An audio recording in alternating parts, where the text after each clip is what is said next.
Yeah, and then you have to give consent on your Zoom screen for the recording to happen. Otherwise, you'll not be able to follow it. Very good. So,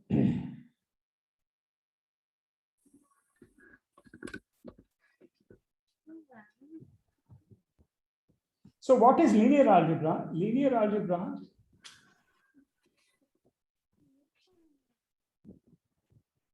is the study of vector spaces and linear maps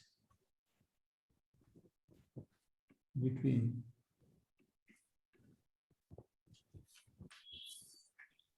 so this is the modern point of view to mathematics, that whenever you define a new domain, you have to say what are the mathematical objects you are dealing with, and at the same time, what are the classes of maps between these objects that you consider. So, can you please mute yourself? Somebody is not muted and there is a background noise. Yeah, please everybody mute yourself unless you have a question. Okay, so in that spirit, I am defining linear algebra as a study of vector spaces and maps between linear vector spaces, which are linear maps. So in each class of mathematical objects, there is a kind of sort of natural class of maps between these objects, and you have to kind of study these two things together to form a coherent whole. Okay, so very good. So now, having said this, I have to tell you what a vector space is, etc.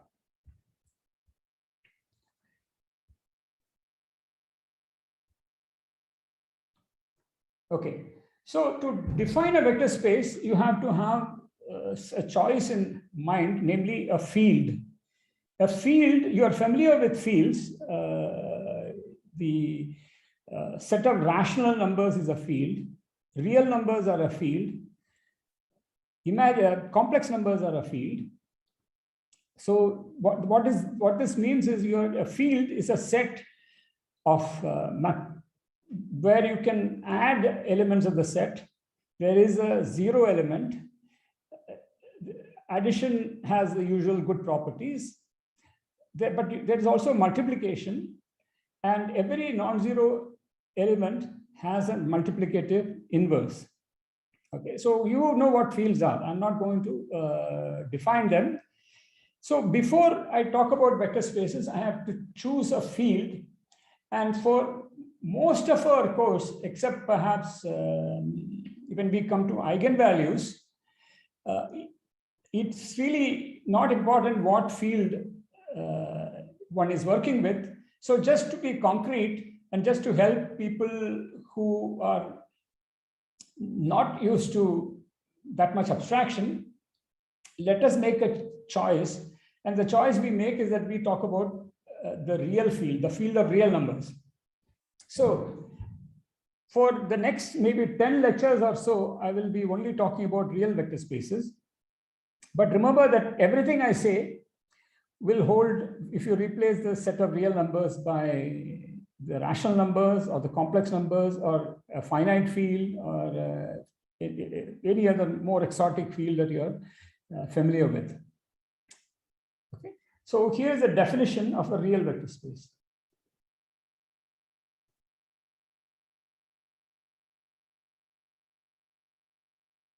So real means that the field in question is real numbers. So it consists of a set V whose elements are called vectors.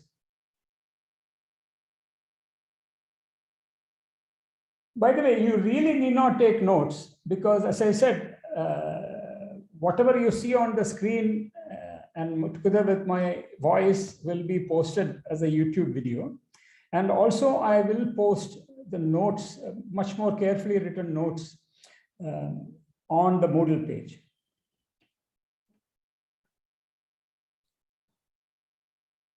together with maps.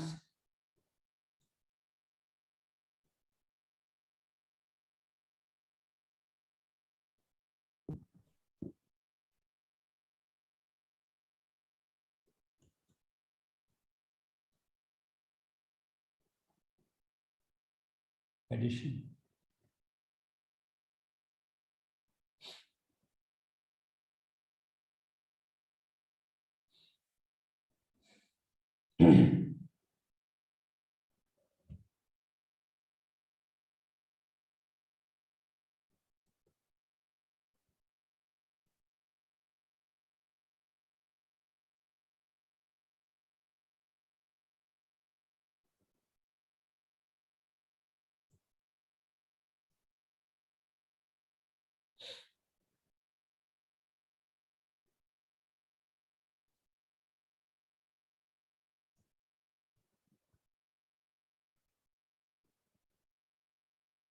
Such that various conditions are satisfied, okay, which I will come to.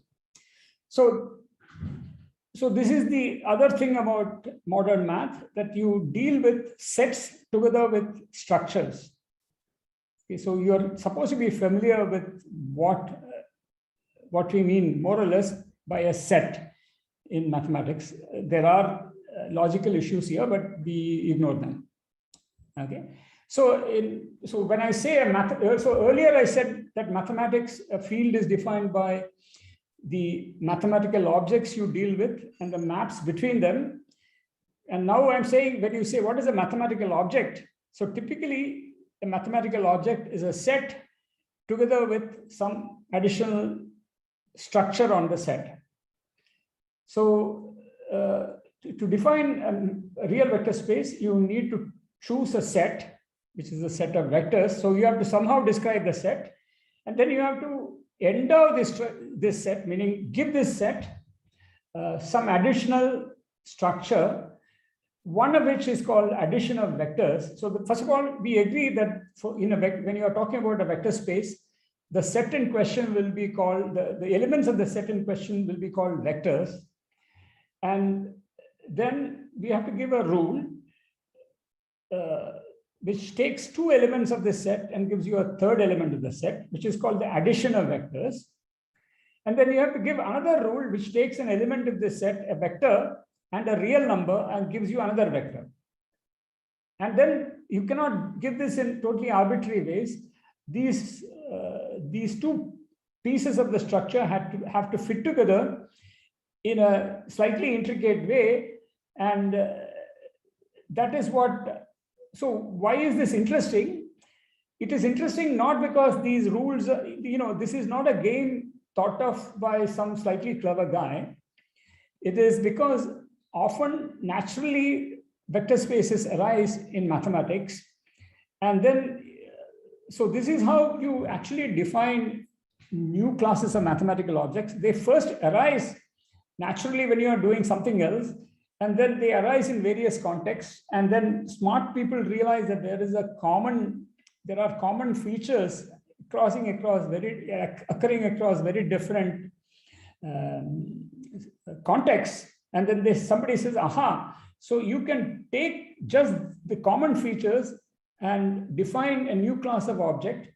And this is what has happened with many things, including vector spaces. Okay. So it's like raga, so ragas are not sort of invented, or, they are not given by God. Ragas are formalizations of melodic patterns that occurred in songs before. So it is exactly the same phenomenon. Okay.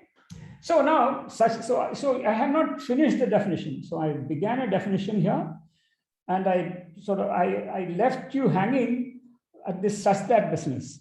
Okay. So, but before I complete that, another thing I have to say is that, you see, the structure is given by two maps which satisfy certain conditions. So let me call this addition A, And this, let me call this S for scalar multiplication. Okay. So I've given each of these maps a name, a capital A and capital S.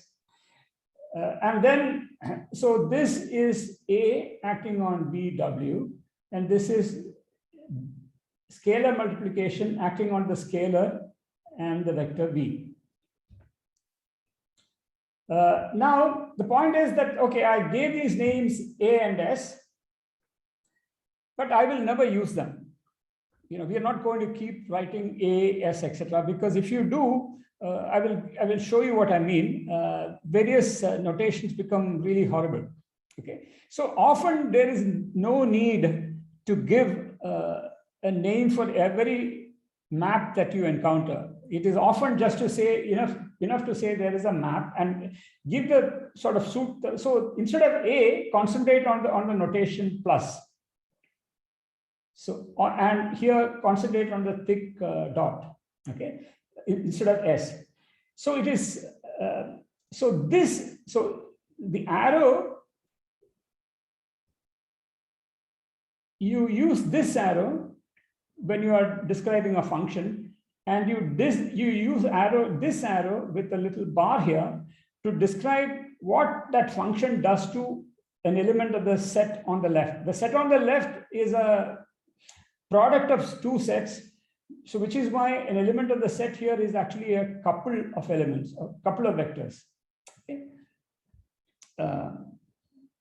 Right. So we will not in fact need A, and we will not need S. So I'm going to remove them. Okay. Having said all that, now let me complete the definition such that 1, addition of vectors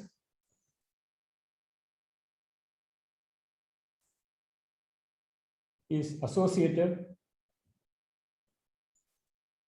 and commutative. There is a unique vector denoted usually 0v or simply 0, if no confusion is possible, because 0 can also mean 0 in the scalars.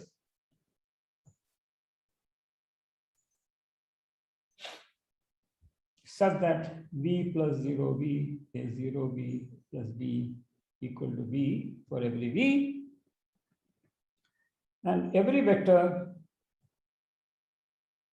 has a unique inverse. Every vector v has a unique vector inverse minus v, such that v plus minus v equals minus v plus v equal to 0v. And two obvious identities hold.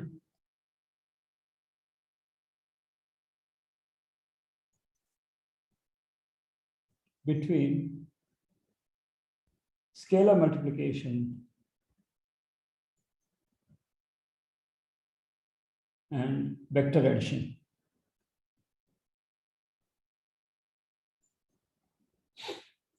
For example, you take two vectors v and w, add them up, and you multiply by lambda, the scalar lambda. That's the same as lambda v.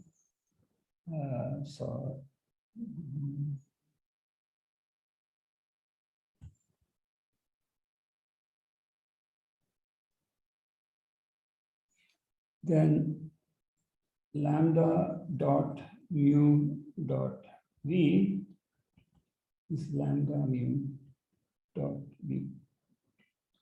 Okay, so and so on. There are many other things. Okay, so now I make a number of remarks. Okay, so some of you who have studied these matters a little would recognize that what is said in 1 is that 1 says that V is an abelian group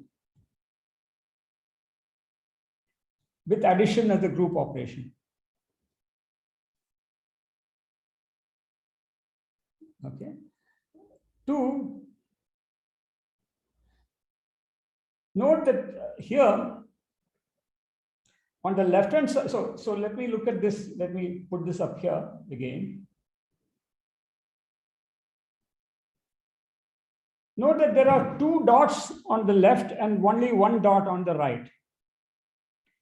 So do you see why that is the case? So let me just take a pause and make sure everybody is following me.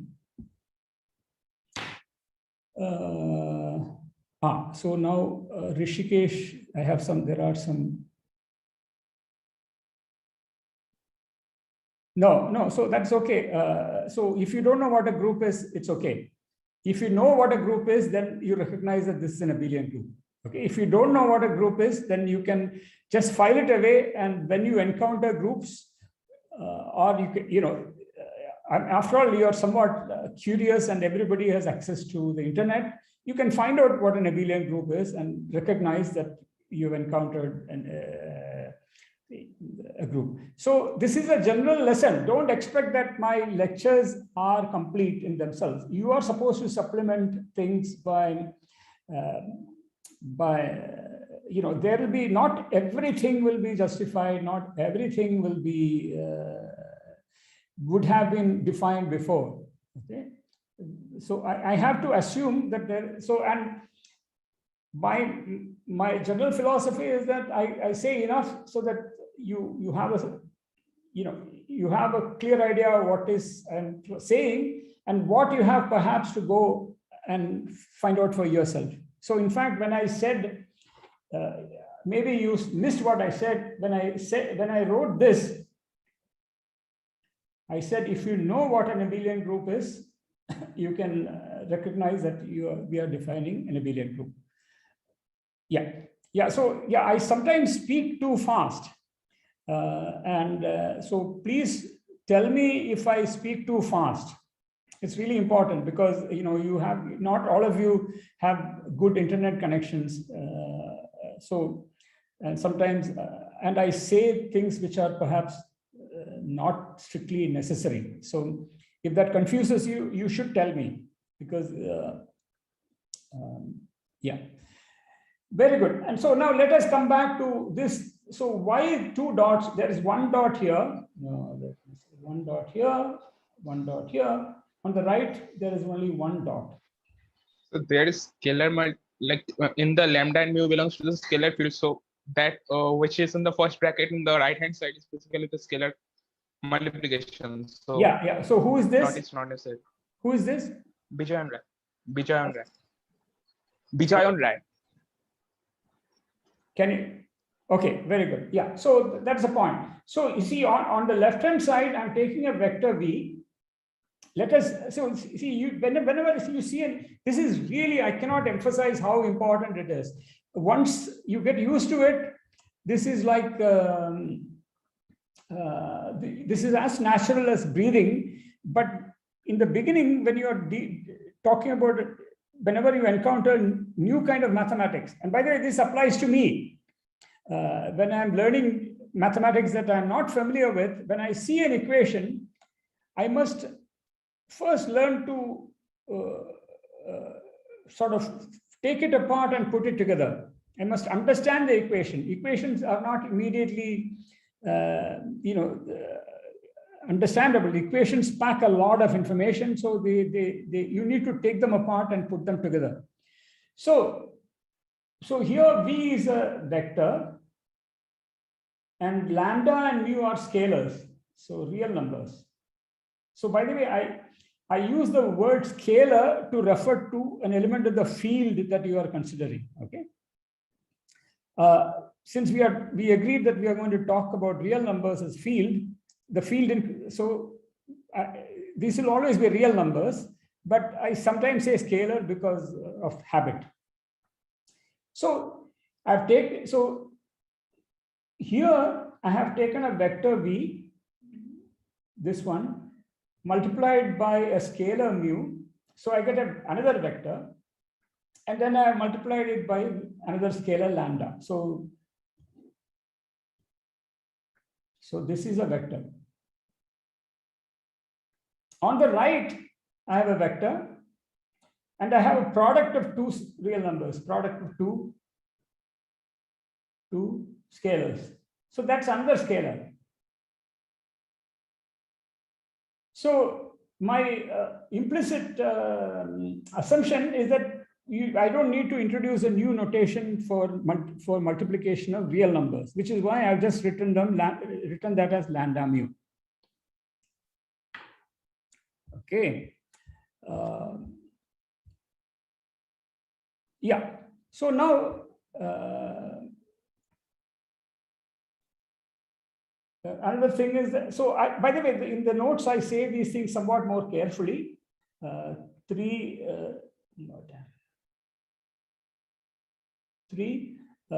says yeah. Eventually we will just write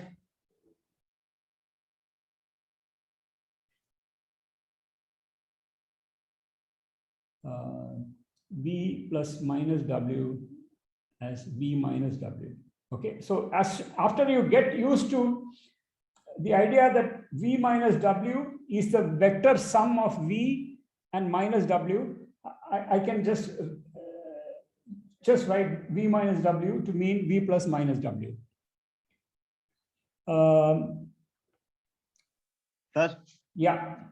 Sir, is that dot is something like dot product of a scalar with vector? It is not dot product. Dot product is usually referred to the dot a product of two vectors in R2 or R3. I mean, there are other. I mean, so it is dot product is what's called a scale inner product of two vectors. So no, it is not the dot product. It is just a take a vector and multiply it by a real number. That is all. So I use the dot product. I use the dot notation only to emphasize that it is part of the. It is the multiplication of a scalar and a vector. If that's confusing you, I can use another notation. Excuse me, Professor. Yeah. I have a question. So when you define the vector space, you defined it. I have not. Yeah. Oh, sorry. Go on. When I define a vector space, yes. Okay. So far what I've seen, you defined it with a single map that maps the Cartesian product of the vector space with itself to itself again. And, but another map that maps a Cartesian product of the real numbers and the vector space to itself to the vector space. Yeah. There are two maps.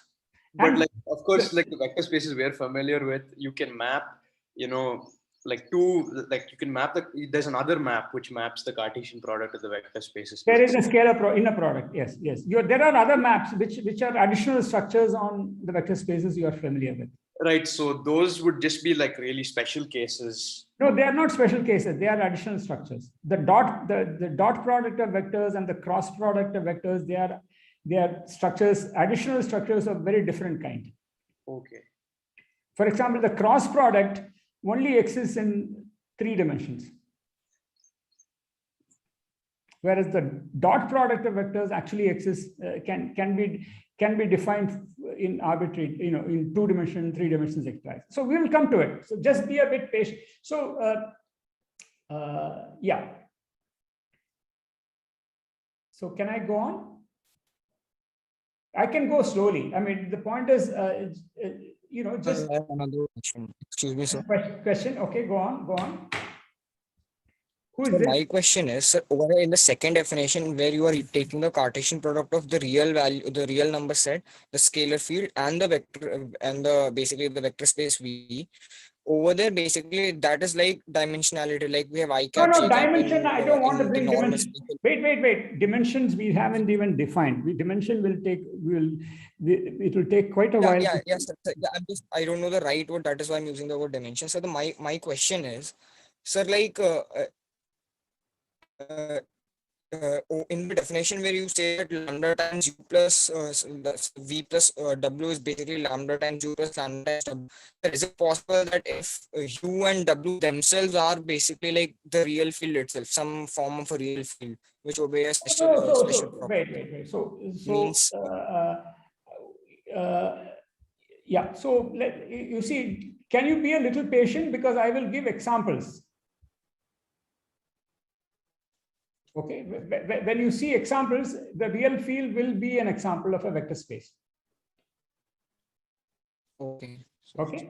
So Sir, excuse me, sir. yeah.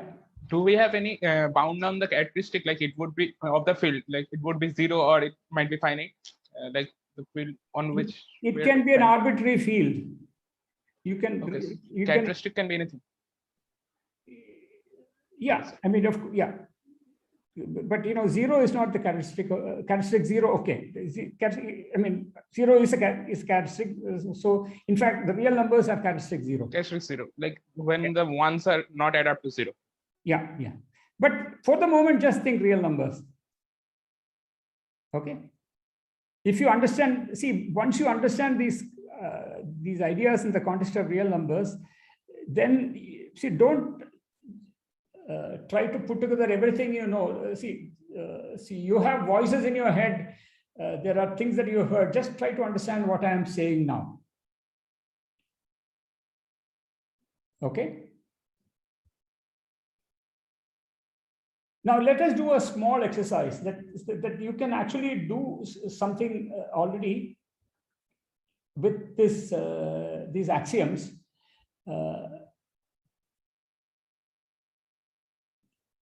Yeah, so here is the cancellation lemma.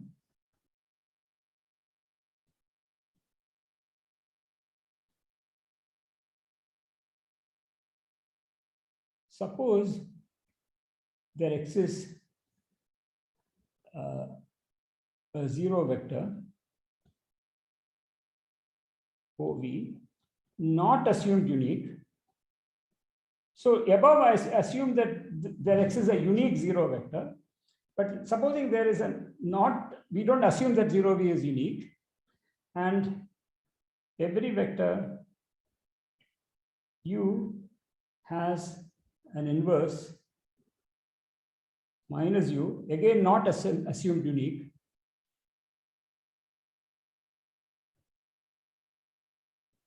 such that U plus minus U equal to 0v.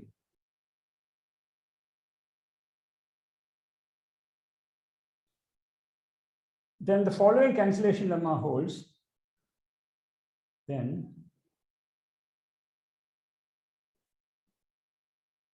if U, V, W are vectors such that U plus V equal to U plus W, then V equal to W. Proof: U plus V equal to U plus W implies minus U plus U plus W, U plus V equal to minus U plus U plus W. Now this implies by associativity that minus U plus V equal to minus U plus W. But this is 0V plus V equal to 0V plus W. But the 0 vector need not be unique. There is one that does the job, and this means that V is equal to W. So using the cancellation lemma, in fact, you can omit all occurrences of unique in the definition. So this is generally the case with definitions that I give. I don't take care to make sure that I choose a minimal set of properties that defines the object. Even if some of the properties follow from the others, I put them as part of the definitions because that is how you should remember. I mean, the fact that some of the parts of the definition are follow from the others, it is nice. It is a nice little bit of extra bonus. But if you bother too much about this, you will not remember. You should remember the definition as a whole. Very good. So this is enough abstraction. I think that I think it's time to talk about examples.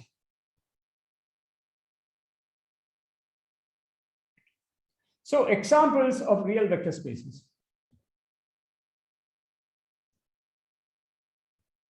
And maps and linear maps. Okay, I have not defined maps, linear maps, so I will not talk about that now. Okay, here are the examples. One, the real numbers. The set of real numbers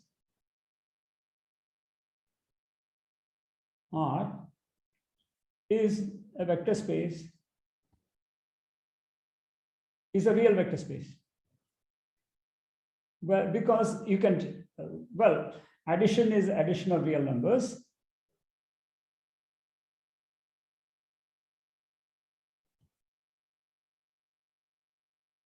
And multiplication is also scalar multiplication. So if lambda is a real number and v is a real number, so let me just be explicit. If lambda is a real number and if v is a real number and w is a real number, v plus w vector addition is v plus w addition of real numbers.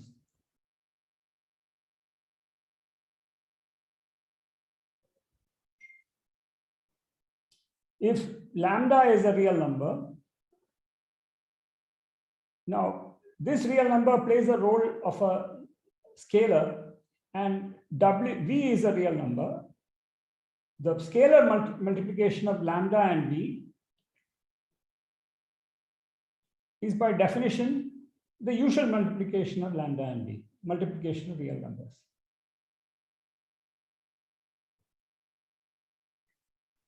Sir, this is how we define the addition and the scalar multiplication on the vector space, right? I mean, we define it to be the normal addition and scalar multiplication. On which vector space? So far, we've only seen one example of a vector space. So, I mean, in this example, when we are saying that v plus example, w, this is how we define exactly. Okay. So I have the set of real numbers, which so far I only thought of as a field. Okay, but I want to now think of this set as a vector space, as a real vector space. So I say, okay, I just call these a real number a vector. So real numbers have a kind of dual role. Okay, it's like a film where the same person plays two roles. The real number the set of real numbers is a vector space, and the set of real numbers as a field. So, so the set of real numbers is a field I already know, because from school we've been adding them, multiplying them, there's a zero, everything we know. But supposing I want to think of the set of real numbers as a vector space, I must tell you, okay, so this is the set. I understand the set. Now, how do you add two real numbers? Well, I already have an addition of real numbers. Define that to be the vector addition.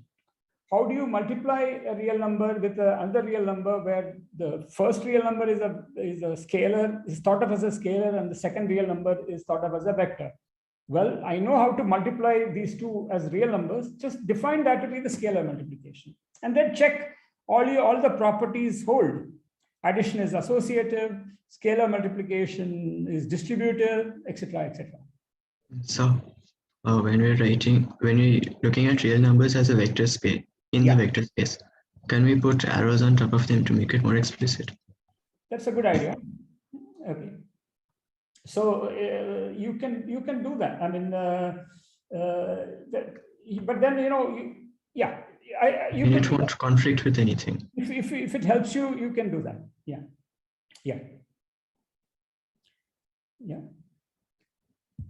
This is a good idea. Yeah. Can I go ahead? At least we have encountered our first example of a vector space. Let me give another one. Let C 0 1 be the space of real valued continuous functions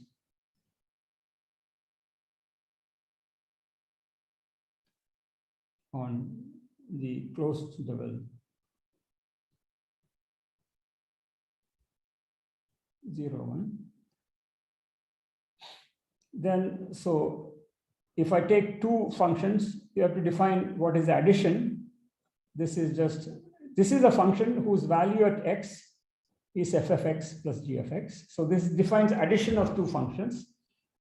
If I'm given a real number lambda and a function f, lambda dot f is the function whose value at x is lambda times the value of f at x. You can check that with these definitions, this is a vector space, a real vector space.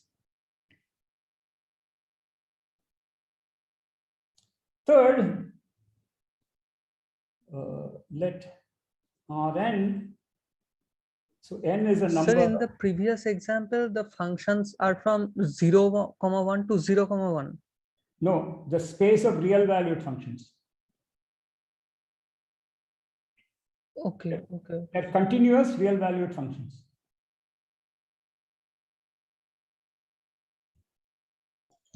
Sir, what is that notation that you use for the space? It is a fancy C. It's Okay. Right. Thank you. yeah, C for continuous. Yeah. Let Rn be the Cartesian product of R cross R n times. N is bigger than or equal to 1.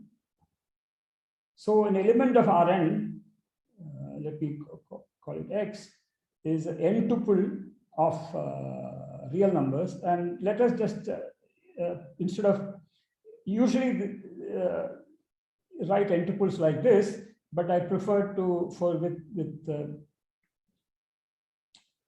with future things in mind, I will write it like this. Okay. So this is an element of Rn. Xi are real numbers. And so if I want to refer to the whole n tuple, I will do this arrow business. Okay. So given two vectors x and y, the addition is x plus y. So how do I define that? Take the first n tuple, x1 to xn. Take the second n tuple, y1 to yn. And the sum is the n tuple x1 plus y1, xn plus yn. Dot. So this defines addition of vectors. And if I take a scalar lambda and an n tuple x1 to xn, this is defined to be, so see, I should be careful and say definition lambda x1, lambda xn, etc.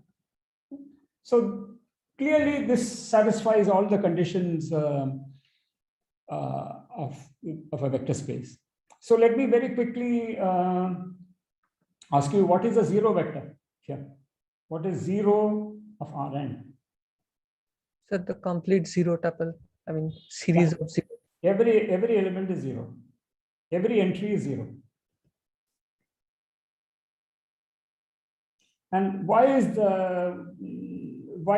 it true that lambda dot mu acting on V is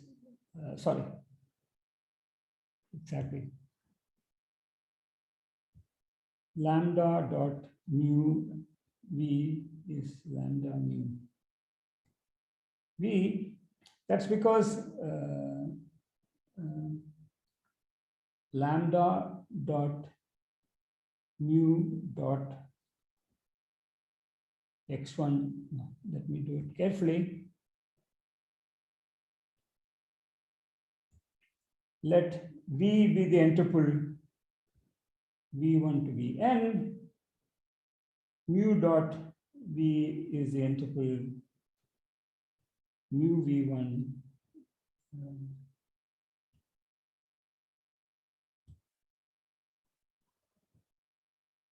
mu vn. And then if I do lambda dot mu dot v, that is lambda dot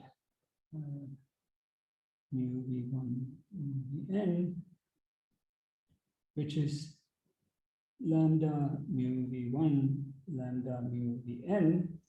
Sir, basically, as the real numbers follow this rule and every entry is a real number, so from that it actually follows, right? It all follows. Yeah. I'm just, I'm just working out laboriously so that you have time to assimilate what's going on. So, but you just see what's going on. You see here it is triple product of, in each of these entries, it's a triple product of real numbers, lambda times mu times v1, lambda times mu times vn. Now, addition of real numbers is associative, which is why this is lambda mu v1, lambda mu vn, blah, blah, blah, which is our definition of lambda mu dot v1 to vn, which is our definition of lambda mu dot the vector v. Okay, so we just, I mean, this is quite straightforward, but I just wrote it out. Okay.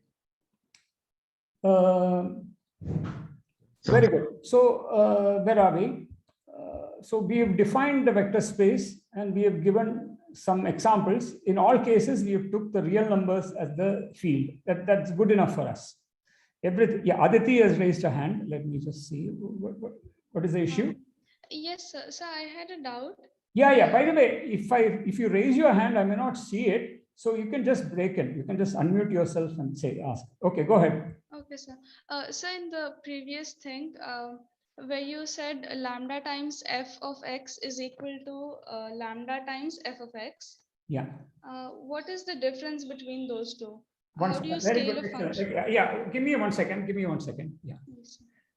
Yeah, okay, I'll come back. So 3-minute break.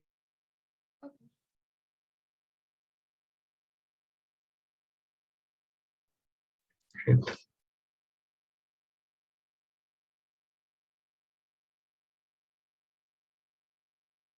Thank you for asking that question.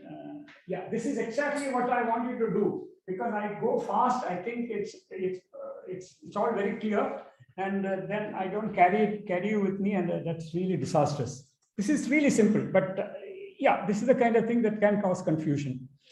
Yeah, so I am defining. So Aditi, so I'm taking a set. I want to define a structure of a vector space on that set.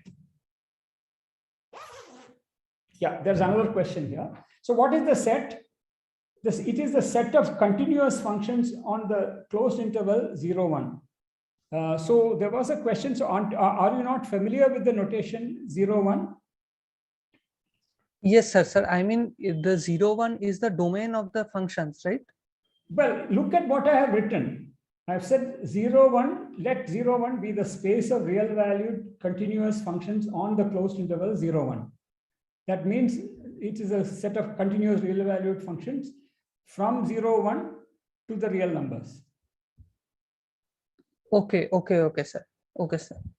Ishan Verma has again the same question. Does this mean that these functions map from 0, 1 to 0, 1? No, they are real valued functions. So they map from 0, 1 to R. So when you say maps to, when I say real valued, I mean with values in the real numbers. so does it necessarily have to take the value of every single real number? Sorry? Does a function have to necessarily take the value of every single real number? No, when you say real valued, it means the value at every point is a real number. So then follow-up question. You've written f plus gx is equal to fx plus gx. Yes. So we know that fx and gx will be in the range of the function, but how do we know that fx plus gx will also be the value at some point? No, see, f of x, what is f of x? F of x, okay, so this is really good because, Thanks for asking all these questions. First of all, I'm really grateful. Sir, and I have another question. Wait, Sir, wait. is there any special? Just wait. So let us be clear what we are doing. 0, 1 is a closed interval 0, 1. It is all real numbers between 0, 1, between 0 and 1, including 0. That's so everybody understands that. Okay. Now I take the set of functions which are defined on the closed interval, and these are real valued and continuous. Okay. Can you give me some examples of such functions? Sine inverse. Surely there you can think of something slightly simple. So the identity map. Part, the F fractional of x part. equal to x, f of x equal to 1, f of x equal to x squared, f of x equal to x cubed, f of x equal to sine x, f of x equal to cos x. Okay. So these are all examples of functions which are defined for every. I mean, these happen to be functions which are actually defined for all real numbers, but I'm only concerned with their values on the closed interval 0, 1. I mean, the values that they take when the variable belongs to the independent variable belongs to the to this closed interval. Okay. I take this set. Excuse me.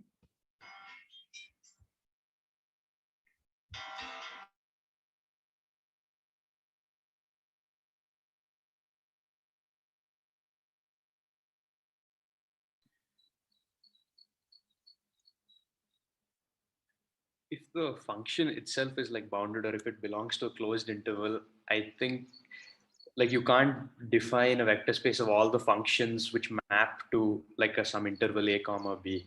I think it'll only be a subset of all those functions, right, which form the vector space, right? Like, and wouldn't it also depend on which field you use? Like, yeah, the only reason this works is because the values are in the real numbers. So anytime you add two real numbers, it'll be another real. yeah, exactly. There's no constraint on what the range like of the function. So you can use any, like you can use the scalar field as the real numbers. But if your scalar field is, let's just say 0, 1, right? Like you can use your scalar. I mean, your scalar field has to be a field, right? So yeah, but it has to be closed under addition. Right. 0 and 1 form a finite field. Right. Oh, you're saying just 0, 1. Yeah, okay. I thought you were talking about the interval. Yeah, that makes sense. Yeah. If that's your field, then maybe it would, then I think it'd be possible to define all the functions which are in the range a, like the closed interval a comma b, right? All functions in there can define a vector space, I think. I don't know, like actually I think this closed interval is causing too much issues. So let me just no, sir, we were just hypothetically discussing. No. But I'm going to just replace the closed interval by something. No, we were just taking an example for fun. Wait. Let's make things slightly different so that we can concentrate on the matter at hand. Let C be the space of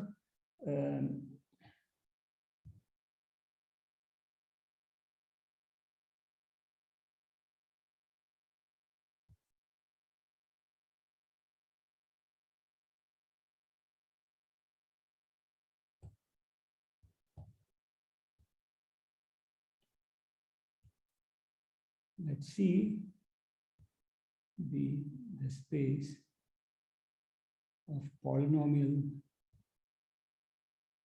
functions R to R. Okay, these are just, I take functions from the real numbers to the real numbers, and they are polynomials.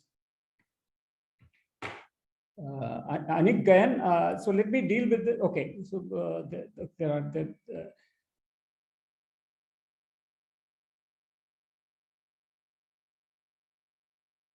fields are vector spaces. If you take any field, you can think of it also as a vector space.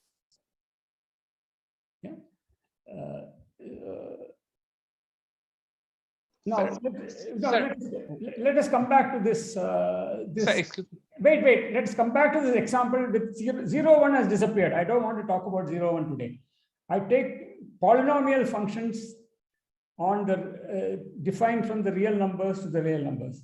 One example, f of x equal to 1, f of x equal to 0, f of x equal to x, f of x equal to x squared, f of x equal to x cubed, sums of f of x equal to x plus 2x squared plus 3x to the 5 plus 5 times x to the 7. These are all polynomial functions. Okay. Rishi Nanda has a question. Sir, it should matter if we are talking about all the functions, all the polynomial functions, or only select polynomial functions. No, I want to consider all polynomial functions. So we are considering all polynomial function in All this, polynomial functions from the real numbers to the real numbers. because if not, it won't be closed within our space, the operations. Yeah, I want to consider all polynomial functions, and I want to define the notion of a vector structure of a vector space on this. So what does that entail? I must give you two rules. First, given two polynomials, I must tell you what is the sum of the polynomials, because the vectors are polynomials. Okay. What is the addition of polynomials? It's up to me, because right now I just have a set. I've told you what the set is. This is a set of all polynomials. Before this set can be declared to be a vector space, I must give you two rules. And then I must satisfy that the rules satisfy various conditions between them. The first rule is, what is the addition of these vectors? Remember, when I say vector now, in this example, vector is a polynomial. Now, supposing I take two polynomials, I have to tell you what is the sum. And the sum is, it is a polynomial whose value at any point x is the sum of the values of each of the polynomials at x. And this is the normal addition of polynomials. Then I have to tell you, supposing I am given a polynomial and a real number, what is the product of the polynomial by the real number? It is just multiplication of the polynomial at every point, the value of the polynomial by the real number. Equivalently, I just take the polynomial and multiply all the coefficients by the real number. Sir. And this satisfies, this is commutative, it's associative, blah, blah, blah, blah. Okay, so, but Aditi, are you happy with this? This now? Now we know what this means. This was the starting point. Yes, You are the one who asked the question, right? Yes, sir. So now you understand? Yes, sir. Yeah. Now there are still raised hands. Vijay and Ray. Yes, sir. We saw that every field is itself a vector space. Like, is it something? Can we characterize the vector spaces then within which some multiplication within the vectors can be defined so that it can be created a field again? No. In fact, that is really no. Not every vector space can be made into a field. No. Can we characterize those subset like where? No. There are characteristics. No. Yeah. So just be paid. Yeah.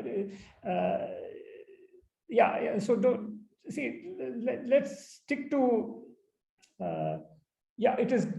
I don't want to discourage asking such questions, but they kind of. So if such questions, I would prefer that you address to me separately, because they are kind of they are a tangent, and I'm not saying they are not uninteresting, but I think they may be distracting to others who are trying to follow the main thread of the argument. Ripunjay. Sir, I wanted to ask that basically what you're saying is f plus g of x is basically a definition that we are trying to put into place so that it becomes a vector space. Exactly. That's what I said. I take a set, and before I can declare that it is a vector space, I have to give you two rules, and then I have to give you two rules: how to add these objects and how to multiply this object by a scalar. So, sir, and then I have to verify that various conditions are satisfied. Once everything is done, then you have the whole package, and then I am entitled to call this a vector space. So because, sir, in the previous few pages, you used like a triple three horizontal lines as a definition symbol. Like, this is basically you are putting in the definition. So why is there only two lines over here? Like, why is it equals to over here and not a definition kind of a thing? Oh, why is there no? Oh, very good. Thank you. That is good. Good. Yeah, there are three arrows. Very good. That is a valid point. Yeah, this is the definition. Absolutely perfect. Thank you. Ripunjay, you still have raised hand? No, okay. Very good. So are we okay? Sir, Yeah. sir, if we take the set of all functions from R to R, we will still have a vector space, right? You mean instead of continuous functions? Or Yeah, polynomials? Yeah, you can instead of you can replace polynomials by continuous functions. You can replace continuous functions by all functions, but you have to make sure that whatever you take, the sum of those two things must also be a function of the same kind. Okay, sir.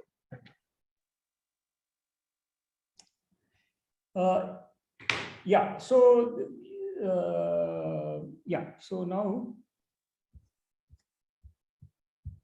So by the way, in the notes, the examples come later.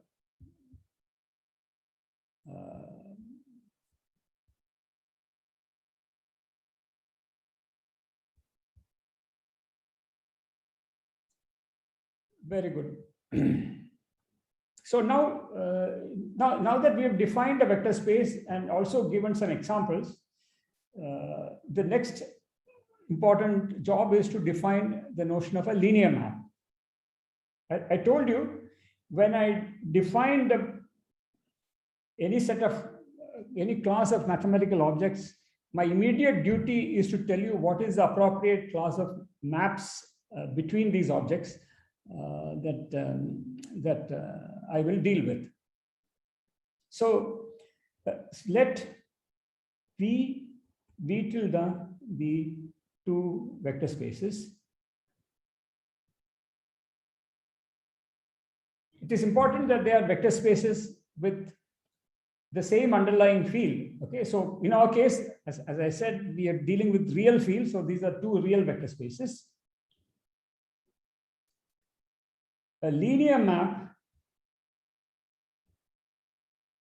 T from V to V tilde or V tilde is a map compatible with addition and scalar multiplication. Now, this is not a mathematical sentence, it's an English sentence. I mean, because what in mathematics, strictly speaking, you don't know what compatible with something means. But this is the way to remember this, because otherwise you will, okay, in other words, because if you remember it like this, you will know what it means, okay? In other words, TV plus W is TV plus TW for every V and W in V, and lambda times V, T is lambda. Sir, this is what compatible means. I mean, what now you are writing? This is so when I say in other words, that this is what it means.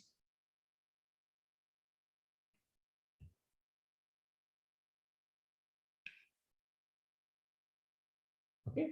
So my advice is don't try to remember these equations. Just remember it's compatible with addition and scalar multiplication, because it doesn't take a lot of imagination to guess what should be the correct definition. But once you remember that sets on both sides are vector spaces, and I'm looking at a map that respects the vector space structure. So what other meaning can it mean?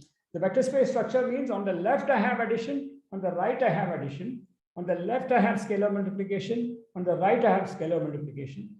What is more reasonable than to demand that if I take the sum of two vectors and apply the map T, the vector on the right I get is the sum of the vectors that I get. And if I take a vector on the left, multiply by a scalar and then apply T, I should get apply T to the vector multiplied by the same scalar.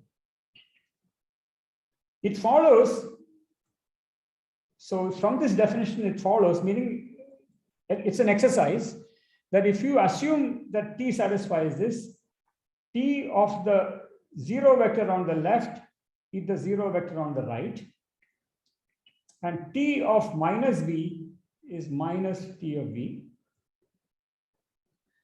And definition. So this is a linear map. This is a definition. A linear map T is an isomorphism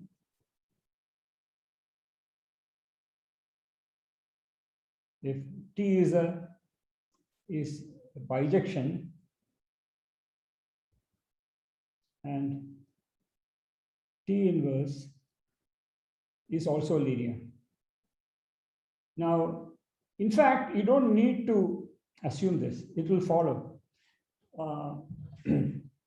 This is, but it's good to say that explicitly, because this is, in other contexts, this is not automatic. Okay. In other mathematical contexts, this is a context in which you have a bijective map that from V to V tilde that respects addition and scalar multiplication. Then the inverse map, which is already defined because it's a bijection, is also a linear, respects scale addition and scalar multiplication. So let me just, so this is automatic. Okay, so I've used some words here. I want to make sure that you know what it means. So by the way, what I have defined is the notion of an isomorphism. The word that I'm worried that you don't know is bijection. Bijection is what you might know as a 1-1 on 2 map. I guess you know what a 1-1 on 2 map is between two sets. The map between sets is 1-1 if distinct elements of the first set go to distinct elements of the second set. And it's on 2 if every element of the second set is the image of an element in the first set.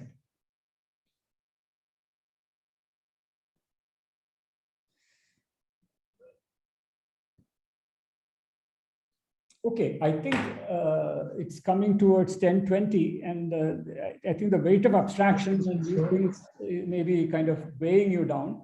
So let me just now, let me just stop now. Sir. Yeah. No, I'm going to stop. Wait.